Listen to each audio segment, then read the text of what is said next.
Hey everyone, you're about ready to hear a story of hope and perseverance and beating chronic infection and fungus and all the life lessons that goes along with it. I can't wait for you to meet Sally and hear her story in studio with me, Dr. Jason West, and it's starting right now. Hey everyone, it's the Dr. Jason West live at 5. Although we ran into a little bit of a technical difficulty, we have had to modify and adapt, and guess what? That's what we did.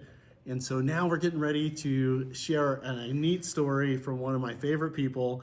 I'm so excited Sally decided to come online with us and to talk about her story, because what is really neat about sharing these stories is you're not the only one. So many times people will look at it and they'll say, well, you know, Sally beat her disease and George beat his disease and so beat arthritis and someone else had macular degeneration, but then they say, well, what about me? And so I wanted to share with you real stories of hope and the people that have amazing outcomes. And so Sally graciously said, I'll come share my story. Sally, welcome. Thank you. All I'm right. honored. So Sally, walk us back through time of what happened with your health. Where did it start? How did you run into the office?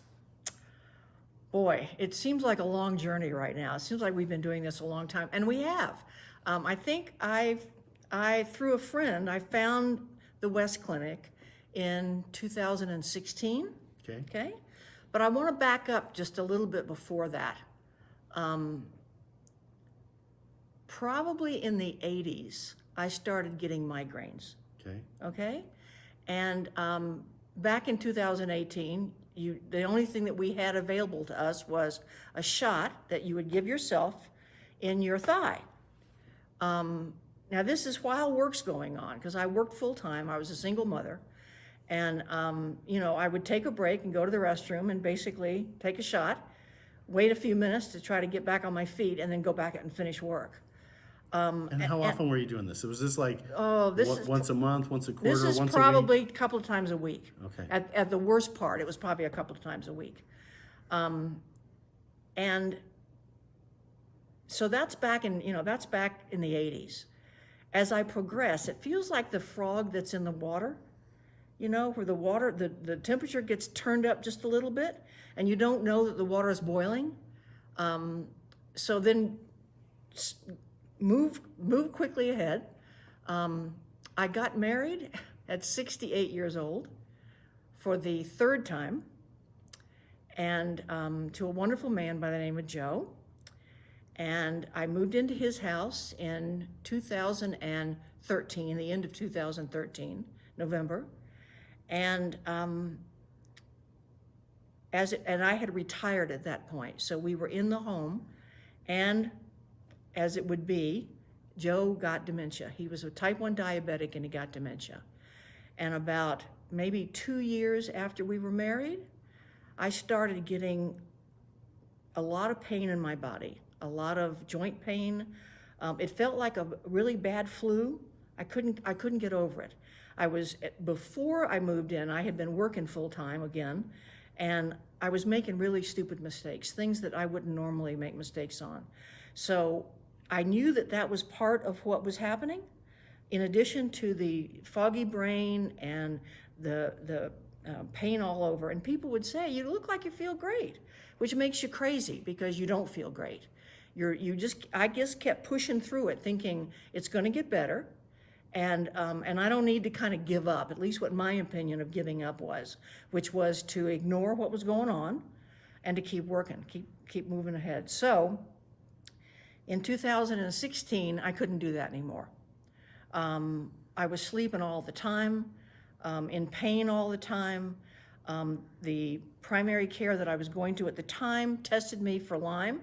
It came back positive, and it took a while to even verify that it was Lyme. And do you remember what type of test it was?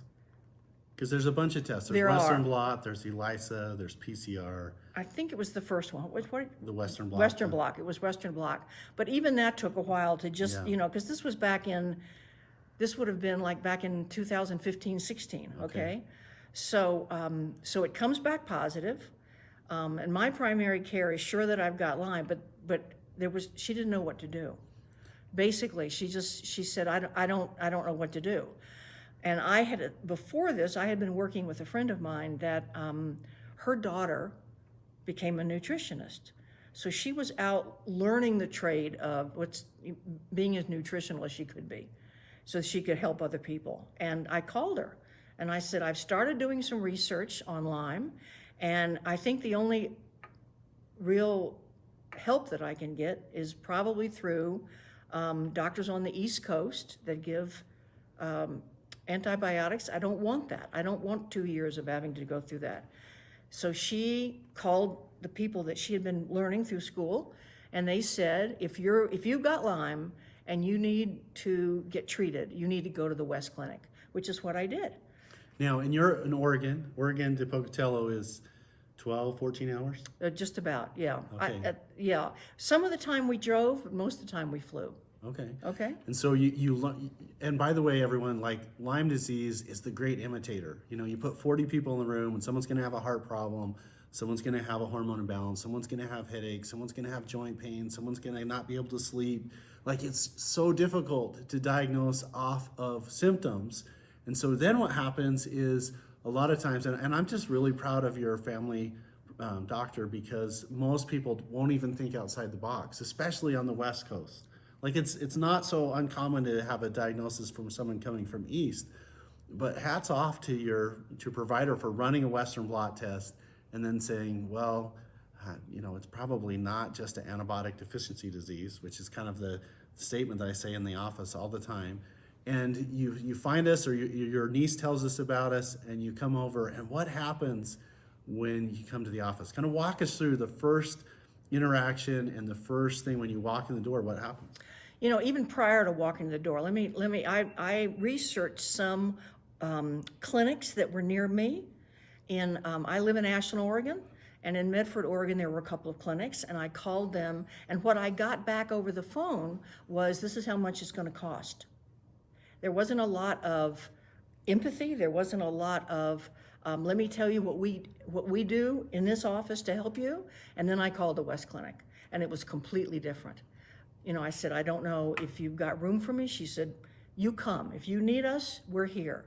And that's the way I've been treated ever since I walked in the door, 2016. You know, they've just been, when I needed you, you were there. So and they said, all the staff, it's been wonderful. They said, you can just come. So you come, Yep. and I think you came with Joe. Yes, I did. Okay. Yep. So you come to the office, and you walk in, and just kind of walk us through, like, because we do the office a little differently, and I want people to hear this, because one of the barriers to healing is when you don't mesh with your healthcare provider, right? And so we've really tried to create, okay, this is what you should mesh with your provider. So I think, was it Jody that talked to you on the phone, or who was Jody it? talked to me at the time, but even, I can't remember who was at the front desk at the time that I first came in, but it was like she had known me her whole life. And everybody that I met in the clinic, and have since then, because I've been coming for 6 years, everybody treated me as though they knew me, they cared about me, and I felt hope for the first time. You know, you talk a lot about that too. I just felt hope that I was in the right place. Yeah. So Sally, we have the diagnosis, we do the workup, and then we do something different from other clinics. We do the research project with a medical microscopy, and you see your blood, and what do you see? It was fascinating. I tried to tell people once I went home about it. You could show me where the Lyme was infecting the cells, and you can actually see that. It was fascinating to me. You know, it's one thing, a lot of this for me has been about, I'm not a scientist. That's not my background. So all of it was magic to me. You know, it wasn't based on theory that I had. It was just based on what you all knew from generations of being able to do this work. Yeah, it was just, and everything that I told you, all of my symptoms, you said, we can help you. We can do this with you. Well, and I really believe that, because the reason why is because when we line up the body, amazing things happen. You know, when we give the right nutrients, and then we start reprogramming the nerves, and then we're trying to stimulate the immune system. And so we start in that treatment pathway. And just curious, do you remember what treatments we did? The one that I remember the most, of course, is the IV, because that's the most impressive. You know, that you're putting in hydrogen peroxide into your Well, into just your so everybody body. knows, it's dilute hydrogen peroxide. Yes. It's 1 to 100 dilution, so 1 cc of hydrogen peroxide to 100 cc's of saline. But that is one of my very favorite treatments. Yeah, and it works. I mean, it works. And all the vitamins and minerals, I hadn't been taking care of myself because for me it was about survival. Right. It was about, I've just got to stay on my feet. And So Sally, what are some of the coping mechanisms that you did for survival? Like a lot of times people will be like, look, I don't want to drink caffeine, but I drink caffeine, or I need an energy drink, or I need sugar just to function. So when you say it, I'm just trying to survive over there in Oregon, what were some of the things that you were doing just to get by? well, I'm a lifelong sugar addict. Well, we are So all. I eat sugar, but I also, every afternoon it was caffeine. And even when I was working, 2 or 3 o'clock in the afternoon, I'd have to have something. I'd have to have caffeine. And that was just part of my routine. And not, I think not what I thought was giving in to the way I was feeling. I felt somehow that I needed to stand up no matter how good or how bad I felt. Mm-hmm. And the West Clinic gave me permission to be sick, but not to make that who I was, to not identify myself with the Lyme. And I had never heard those words before, because at this point, I didn't want my life in the future to be all about this disease. So the first time I came in, it was for 2 weeks. Mm-hmm. And you treated me, 10 days straight. And then my husband and I got back on a plane and went back to Oregon. So that's a good stopping off spot. 2 comments on that. One, I try really hard to tell people, look, it's Sally, it's not Lyme disease. You're not your diagnosis. I understand what's going on, but we got to treat the person in there, not the disease. Then we do the infusion treatments, we do the neural therapy, we put together a nutritional program for you. You're in the office and then you go back, you fly home, and what happens when you get home? Well, for me, I mean, I'm sure that all of your patients are different in the way that the treatment itself affects you. But it took me at my age a while to kind of get back up again. The treatment itself takes a lot of energy. And I was tired a lot. I was sleeping a lot, which it's just part of it. And so when I went home, I did a lot of sleeping. Which, by the way, everyone, this is part of the healing process. I've had these discussions with lots of people. When we start dumping in all of these building blocks, and I tell people it's like there's a construction crew waiting for someone to build a house. And they're just like, okay, where is everything? And then the lumber truck shows up and we start dropping off 2x4s and plywood and sheetrock. Everybody starts with building, and it takes energy to do that. And then, by the way, as you're building things, you're cutting off boards and you're having scrap lumber. And then what happens is people have to take that lumber out to the trash. And all of that stuff takes energy. So we're dumping stuff in. And sometimes people are like, why am I so tired? I'm like, well, you finally can go to work. You finally can heal. That's right. So you're That's the way it home, felt. you're like, all right, man, I got hit by a truck as far as like, I'm just trying to get my energy back. And then what happens? Well, I continue to come back to the clinic, probably about 3 times a year. Yeah, all about right? every 4 months or so. Something like that. And in the middle of this, my primary care back in Oregon says, I don't think it's just Lyme. I think you've also got mold. Okay. So we go and get tested for mold, and at I don't even remember what the variant was, but the range for that mold was somewhere between 0 and 2,000 units. And when the test came back, I was at 6,000 units with just this one mold, because there were 3 or 4 different molds that had come up. So that's and only identified. like 300% normal. Yeah, yeah, just a little bit. And at the time, after I came back after that mold treatment with you all, then we also had the house tested. There was mold down in the basement. And was that from like an old water thing? Did some flooding happen there, or was there not right plumbing in the wall? Where did you find the mold? The house that Joe and I lived in was built in 1908, and this was from a refrigerator leak that happened and then went down into the basement, and the mold grew. So they came in, they cleaned out everything in the basement that was affected, signed off on it, okay, and this was about probably 2018, something like that. And then Joe got diagnosed with dementia. And it was the last trip that I took to the clinic before this one. Joe did not come with me. But we thought we had gotten the mold. You know, I was back at the clinic. Things seemed to be working pretty good. Well, Sally, and by that time, just so everybody's listening, like when you came back with a diagnosis of mold and say, I've got mold in my house, I'm really curious, what did we tell you about that? Do you remember? You know, I don't. Well, and the reason why I don't. say this is because nothing really should have changed. And the reason I say that is because if you come in and you say, I've got mold, or I've got Lyme disease, or I've got shingles, or I got Epstein-Barr, or I've got staph, the whole answer is, okay, well, let's make you healthy. Like, you got to build up your immune system, because it's not the disease that's important. It's the person. And that's why we say in the office all the time, you're not your diagnosis. You're not your diagnosis. Like, it's important to be aware, but it's not your diagnosis.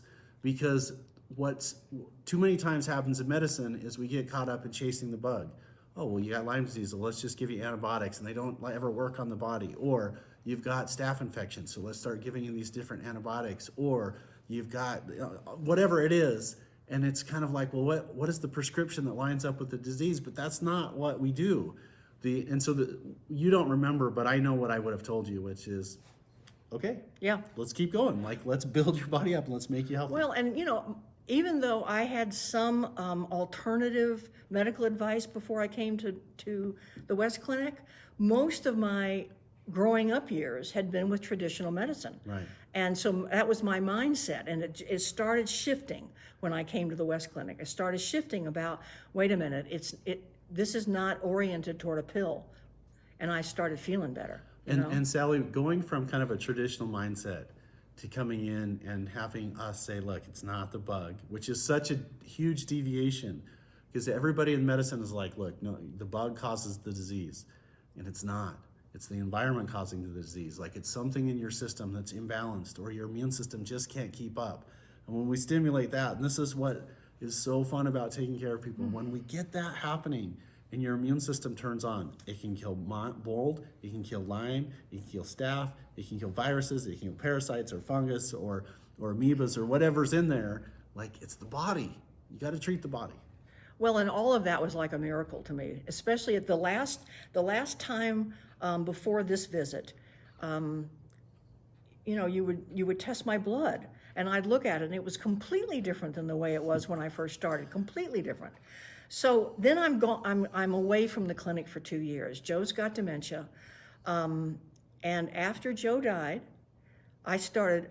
I'm sure that a lot of it was stress, but Well, for sure. Like, all it's all partner's of that, all those symptoms started coming back, and at the time, my doctor said to me, "Are you sure you got the mold out of the house?"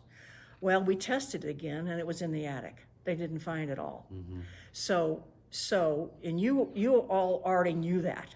So now I'm able to come back to the clinic, get treated. I'm already feeling better. And this is day 4. I'll have one more day of IV, and then I'll drive back to Boise, and eventually go home. So it's been re-education for me. And you know, part of what I noticed and what I was up against was, people mean well, but when you say you've got Lyme or mold, I don't know if they don't believe you, but what in the beginning with the Lyme, I heard, well, we don't have that in Oregon. And I thought at the time, that's the most ridiculous thing I've ever heard. What do you mean that? Oh, they stop at the California border. Yeah, they have That's really ridiculous. We have really good border control in Absolutely, Oregon. yeah. There's no ticks there. Absolutely. There's no bugs. There's nothing that can bite you. No. And then I hear, well, you can't have mold in your body. So it's like for me at least, it made me stronger. It made me know, wait a minute, I know what I know. Right, and this is so important, and this is why I wanted her to tell people and hear their story, because when you start living up and lining up for you, like when you have the ability to trust yourself and say, look, I know that this mold is affecting me, or I have this, and you take ownership, and that doesn't mean that you become your disease. It just says, look, just because the doctor, and I even say this about me, I don't know everything, but just because the doctor tells you something, it may not be true, right? That's right. That's exactly right. So for people that are listening and watching this, like there's some huge life lessons. We talked about it a little bit before we started. There's some big life lessons that like you have discovered. And I think they're really powerful. So if someone's out there and they have whatever condition it is, what are some of the lessons that you've learned that you wish you would have known in 14 or 15 when you got this, and that you can put your arms around and say, wow, this is a big lesson for me? I think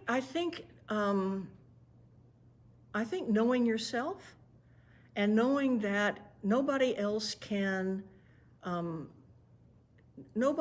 make those decisions for ourselves but us.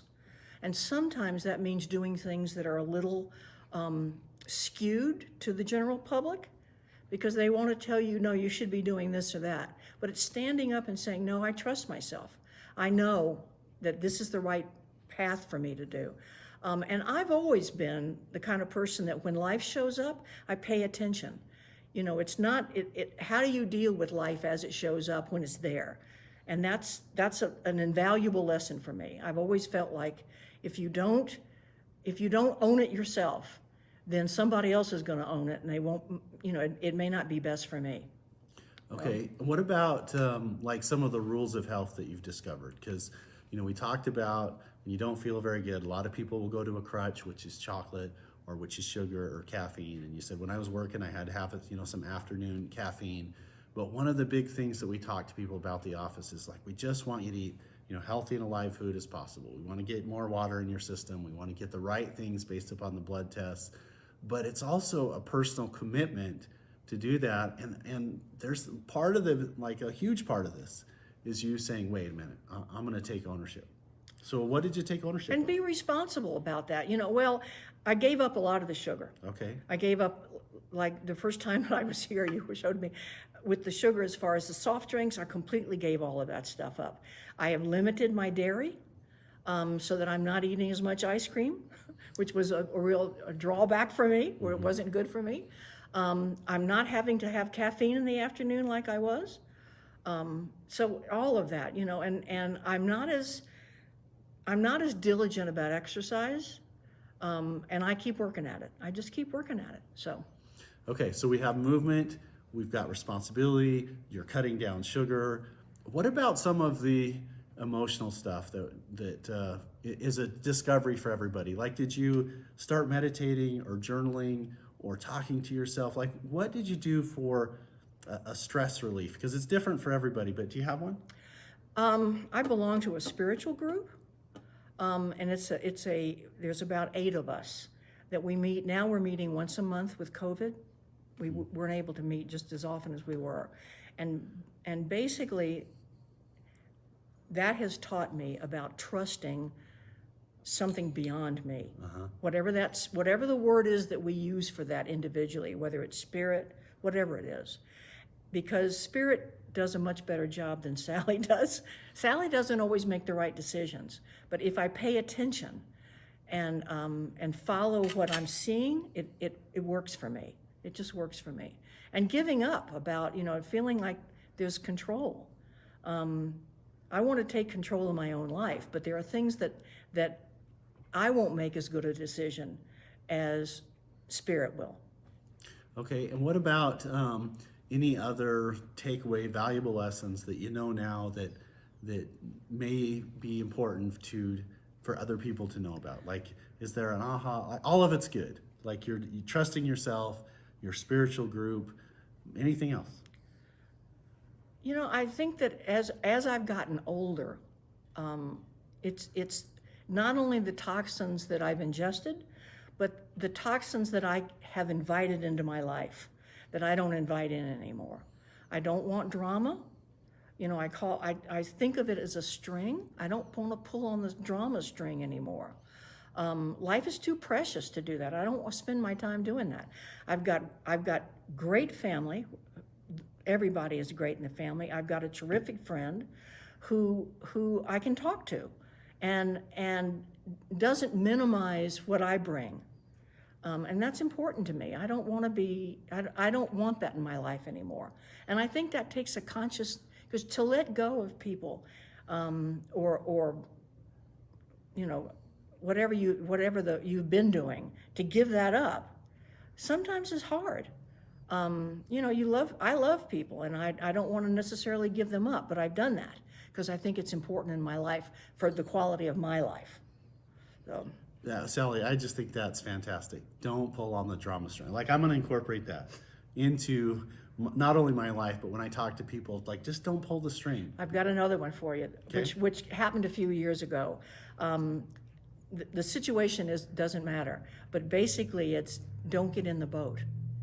If you know that there are people or activities in the boat that you can't agree with, just don't get in the boat. Oh, I love Let it. the boat go by. Wait for the next one. I'm just waiting for the next boat to come Right. around. Sometimes it doesn't, sometimes it does. Don't pull the string, don't get in the boat. Like, I love it. Absolutely. Because, you know, your body's here and your mind's here, they go like this, and standing up for yourself physically and saying, look, this is what aligns for me.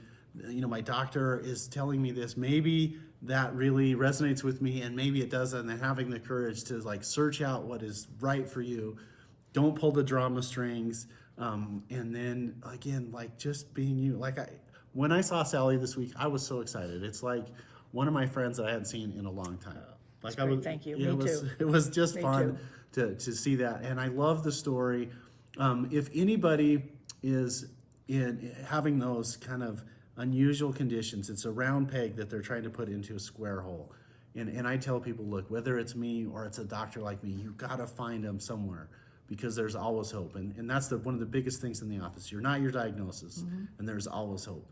Because if you have hope, then you can get health. Yes, you can. And you find the energy Right. with the hope. The hope triggers all of that. So absolutely. And coming back after I'd been gone for 2 years from you all because I couldn't come back.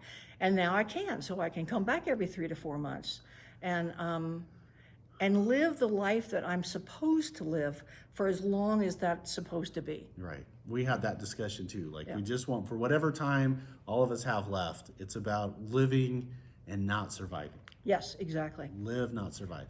So With everyone- joy. With joy, right? So Sally came in the office 5-6 years ago with some complicated medical procedures.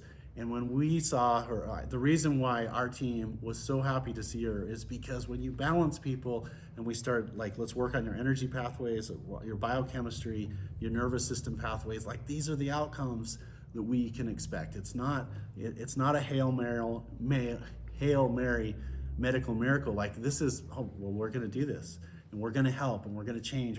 And then what happens, this is my dad's prophecy happening all over again. He said, Jason, when you start working in practice and you start living your healthcare provider purpose, you're going to find people that you resonate with, and you develop these friendships that are just really deep. And, like, this is right. this is one thing that I haven't seen her for a long time. And it was like, I saw you last month. It was wonderful. Yeah. Yeah, it was wonderful. And so everybody, remember this. You're not your diagnosis. There's a person in there. And if you balance the body and you live true to yourself, like, you can beat these things. It's possible. It's happening. We're so grateful for Sally to come on the show. That's our segment for this for the show. You're not your diagnosis. You can beat it. This is Dr. West and Sally signing out. See you later. Bye. Everything. Thanks for watching the story. Sally's just a motivation and inspiring. If you would like information of how to beat your chronic disease, just go to thewestcliniconline.com. We are there to help you. This is Dr. Jason West. I'll see you guys on the next amazing video.